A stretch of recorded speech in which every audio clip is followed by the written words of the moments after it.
මම අද ඔබට පවසන්නේ අපගේ ජීවිතයේ ඊටාම වැදගත් ගුණාංග දෙකක් ගැනය. එනම් වීරිය සහ අප්‍රමාදයයි. පොඩි හාමුදුරුවනේ, අපි මේ විහාරයේ සෑම වැඩක්ම වෙලාවට හෙමින් කළත් ඊටාම නිවැරදිව කළ යුතුයි. නිසි කලට වකුරන්නේ නැති බීජ වලින් පළක් නැහැ. ස්වාමින් වහන්සේ, ඒ කිව්වේ කුමක්ද? ඒ ඔබට හොඳින් වැටහෙවි පොඩි හාමුදුරුවනේ.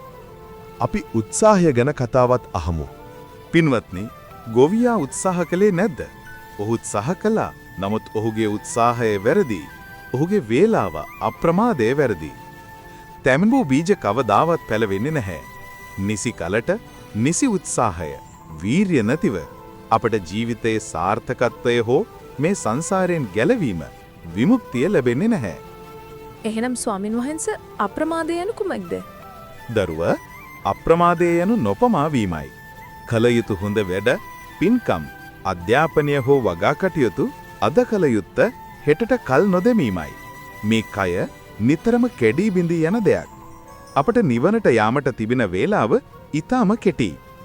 තැඹු ඇටවලින් යලි ජීවිතයක් බිහි නොවුනාසේම ප්‍රමාද වූ ජීවිතයෙන් සැබෑ විමුක්ති ඵලයක් ලැබීම අසීරුයි. එබැවින් පින්වත්නි, වීරයේ පෙරදරි කරගෙන අප්‍රමාදීව කටයුතු කරන්න.